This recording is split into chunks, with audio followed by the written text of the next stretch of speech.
Assalamualaikum warahmatullahi wabarakatuh. Perkenalkan, saya Agil Satrio dari Program Studi Pengembangan Masyarakat Islam kelas 6 PMIA Fakultas Dakwah UIN Profesor Kiai Haji Saifuddin Zuhri Purwokerto.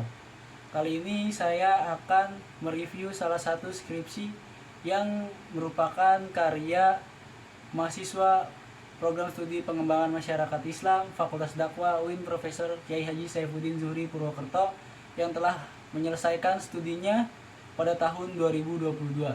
Tugas review skripsi ini merupakan penugasan yang diberikan oleh Bapak Ageng Widodo MA selaku dosen penggampu mata kuliah rehabilitasi sosial.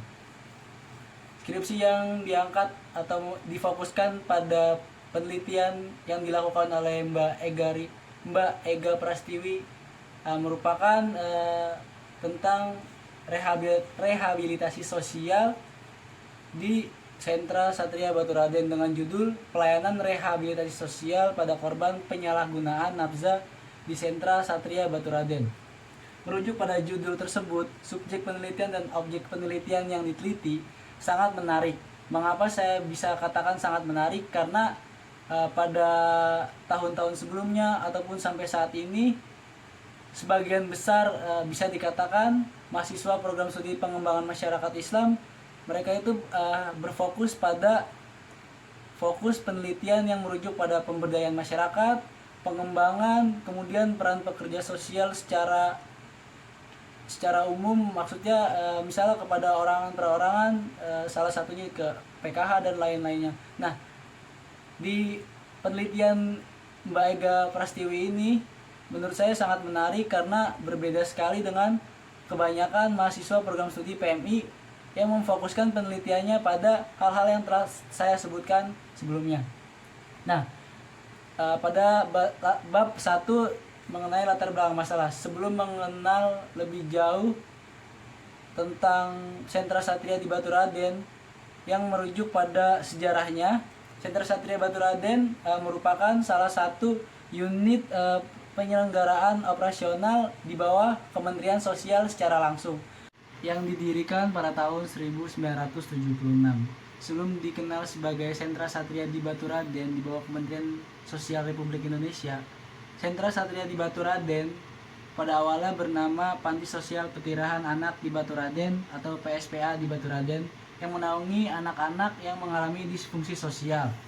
Nah, kemudian secara keseluruhan peneliti dapat mendeskripsikan garis besar masalah yang diangkat menjadi fokus penelitian yang seutuhnya. Namun, peneliti tidak mencantumkan secara sempit keadaan yang nyata terhadap kondisi permasalahan tersebut. Maksudnya adalah kondisi yang berada di wilayah Kerasidenan Banyumas.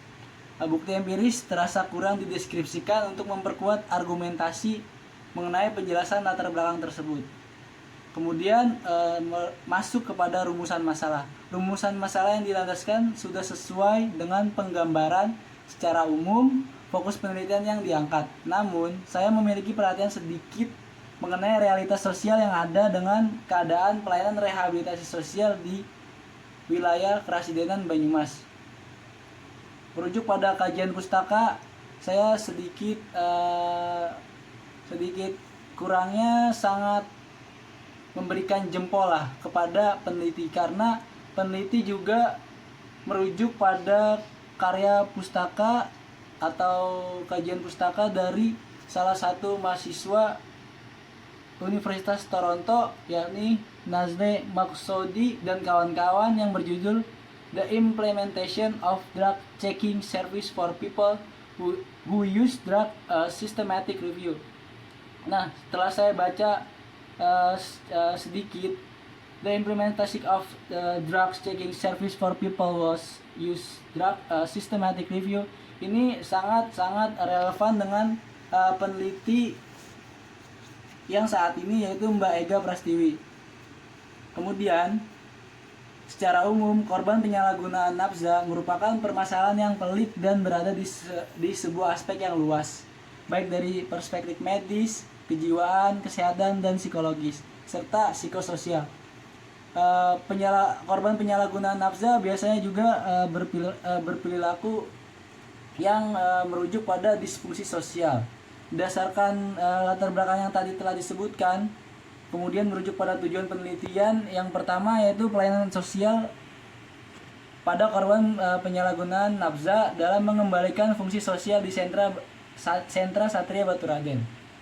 Kedua, faktor pendukung serta penghambat dalam proses rehabilitasi sosial pada korban penyalahgunaan nafza di sentra Satria Baturaden. Kemudian peneliti menelaah menggunakan metode deskriptif kualitatif, di mana metode deskriptif kualitatif ini lebih menekankan pada penggambaran menggunakan wawancara pengambilan data secara langsung kepada pihak-pihak yang berada pada lembaga sentra Satria Baturaden. Nah, dengan teknik pengumpulan data yang penelaahan lakukan dalam penelitian ini dengan menggunakan 3 metode. Yang pertama adalah observasi, kedua wawancara, serta dokumentasi. Nah, dokumentasi ini tidak hanya pada foto-foto atau dokumentasi secara visual maupun audio visual, namun juga dari bisa lewat teknik wawancara dan lain-lainnya.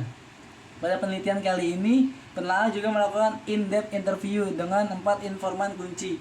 Maksud dari in-depth interview ini adalah untuk menggali lebih dalam mengenai peran keterkaitan antara pekerja sosial, kemudian konselor, serta petugas pelayanan sosial yang saling berkaitan dengan informan kunci, yakni adalah mereka yang merupakan sumber informan utama, yaitu korban penyalahgunaan nafza.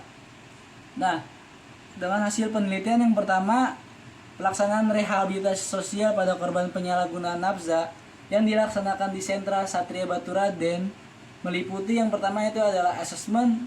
Asesmen ini adalah merupakan diagnosa awal di mana untuk melihat latar belakang secara sempit lah, untuk melihat bagaimana korban penyalahgunaan nafza ini dapat secara istilah itu terjebak dalam penggunaan obat-obatan terlarang.